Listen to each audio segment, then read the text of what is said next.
Hello students, आज के lecture में हम क्लासिफिकेशन ऑफ नंबर्स के कॉन्सेप्ट के बेसिस पर एक ही एग्जांपल सॉल्व करने वाले हैं। बहुत ही इजी एग्जांपल है, घबराने की कोई बात नहीं है। देखिए एग्जांपल 1 है, are the following statements true और फॉल्स। मतलब कि नीचे कुछ स्टेटमेंट्स गिवन है, हमें बताना है कि ये ट्रू है या फॉल्स, मतलब कि सही है या फिर गलत। Give reasons for your answers. हमारा जो भी आंसर होगा कि वो सही है या गलत, उसको सपोर्ट करने के लिए हमें रीजन देना है, अपने आंसर को प्रूव भी करना है। तो चलिए दोस्तों, काफी इंटरेस्टिंग प्रोसेस है। देखिए पहली स्टेटमेंट है, every whole number is a natural number. मतलब कि ये स्टेटमेंट कह रही है कि सारे होल नंबर्स नेचुरल नंबर भी होते हैं। क्या ये स्टेटमेंट सही है? चेक करके देखते हैं। देखिए यहाँ पे ये जो नंबर लाइन है, यहाँ पे जितने भी ऐसे नंबर्स हैं जिनको हमने नेचर से डिराइव किया है, जिनको हम काउंटिंग के लिए यूज करते हैं, उसको हम कहते हैं नेचुरल नंबर। जैसे कि ये 1 2 3 इंफिनिटी तक, ये सारे हमारे नेचुरल नंबर है। तो देखिए मैं कह सकता हूं कि ये सारे हमारे नेचुरल नंबर्स हैं। अब स्टूडेंट्स, होल नंबर्स में हम क्या करते हैं, हम नथिंग, जब हमारे पास कुछ भी नहीं होता, नेचर में कुछ प्रेजेंट नहीं है, यानी कि जीरो को हम इंट्रोड्यूस कर देते हैं। यानी कि जो नेचुरल नंबर्स हैं इसमें जीरो ऐड कर देते हैं और फिर ये बन जाता है हमारा पूरा एक कॉम्बिनेशन जिसको हम कहते हैं होल नंबर्स। तो देखिए होल नंबर और नेचुरल नंबर समझ आ गया। अब स्टेटमेंट कह रही है कि सारे होल नंबर्स नेचुरल नंबर होते हैं। क्या ये सारे जो भी होल नंबर्स हैं ये नेचुरल नंबर भी हैं?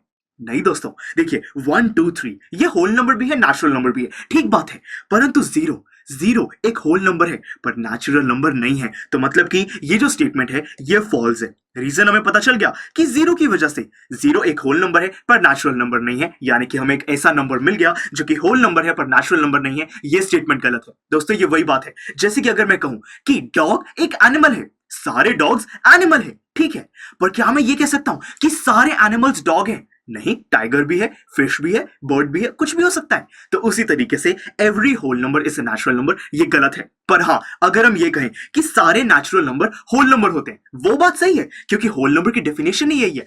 होल नंबर में हम सारे नेचुरल नंबर्स को प्लेस करते हैं और साथ में जीरो को। तो इसीलिए आपको फर्स्ट पार्ट बिल्कुल समझ आ चुका है।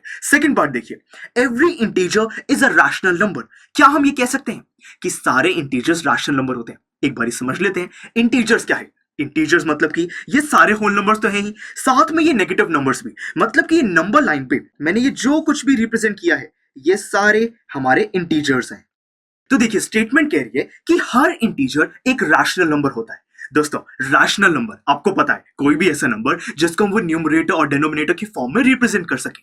तो मतलब कि अगर मैं ये जितने भी इंटीजर्स हैं, अगर मैं इनको रैशनल फॉर्म, वो न्यूमरेटर और डिनोमिनेटर की फॉर्म में रिप्रेजेंट कर दूं, तो ये प्रूव हो जाएगा कि हर इंटीजर रैशनल नंबर होता है। अगर हम ऐसा प्रूव कर पाए तो मतलब कि ये स्टेटमेंट ट्रू है, नहीं तो फॉल्स है। अब ट्राई करके देखते हैं। कोई भी इंटीजर ले लेते हैं, जैसे कि 3 एक इंटीजर है। अब यहां पे अगर मैंने 3 को एक रैशनल फॉर्म में रिप्रेजेंट कर दिया तो स्टूडेंट्स ये बहुत ही बढ़िया हो जाएगा। ट्राई करके देखते हैं। देखिए अगर मैं 3 को डिवाइड करूं 1 से, तो अभी भी ये ओवरऑल वैल्यू मेरी 3 ही है, मैंने नंबर को चेंज नहीं किया, पर ये एक रैशनल फॉर्म बन गई है। टेस्ट करके देखते हैं। देखिए यहाँ पे 3 और 1 ये दोनों ही इंटीजर है, 3 भी इंटीजर है, 1 भी इंटीजर है, और यहाँ पे जो डिनोमिनेटर है 1 वो 0 के इक्वल भी नहीं है। तो मतलब कि मैंने एक इंटीजर को रैशनल फॉर्म में यहाँ पे रिप्रेजेंट कर दिया है। और भी एग्जांपल लेते हैं, -3 को कंसिडर करते हैं। देखिए अगर मैं -3 को डिवाइड कर दूं 1 से, तो ये दोबारा -3 के ही इक्वल है। तो देखिए एक इंटीजर था, रैशनल फॉर्म में रिप्रेजेंट कर दिया। ये दोनों -3 और 1 ये दोनों इंटीजर्स हैं,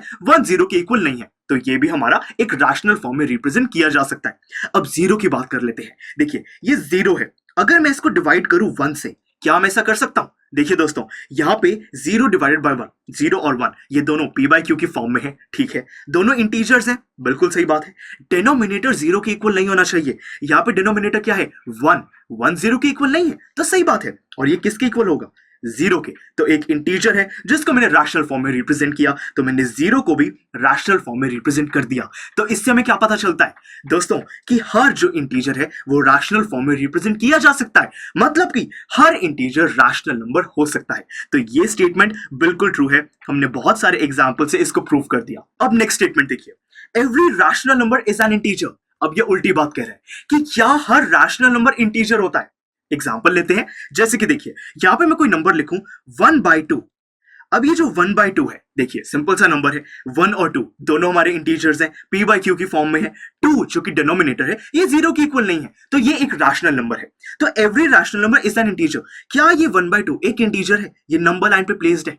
नहीं दोस्तों, यानी कि ये एक ऐसा रैशनल नंबर है जो कि इंटीजर नहीं है। हमें एग्जांपल मिल गया, ये स्टेटमेंट फॉल्स है। हमने प्रूव कर दिया कि ये 1/2 एक ऐसा रैशनल नंबर है जो कि इंटीजर नहीं है। आप कोई भी एग्जांपल ले सकते हो, 1/3, 2/4, कुछ भी। बहुत सारे ऐसे रैशनल नंबर्स हैं जो कि इंटीजर नहीं है। तो इसीलिए दोस्तों ये स्टेटमेंट फॉल्स है और हमने प्रूव कर दिया। तो चलिए दोस्तों, आज के लेक्चर में हमने बहुत ही मजेदार तरीके से, बहुत ही अच्छे से समझ के इन तीनों स्टेटमेंट्स को सॉल्व किया, पता लगाया कि कौन सी स्टेटमेंट सही है और कौन सी गलत। अब आपका इस एग्जाम्पल में कोई भी डाउट नहीं होना चाहिए। अब चलिए मिलते हैं अगले लेक्चर में, जिसमें हम एग्जाम्पल नंबर 2 को इतनी ही आसानी से सॉल्व करेंगे। See you in the next lecture.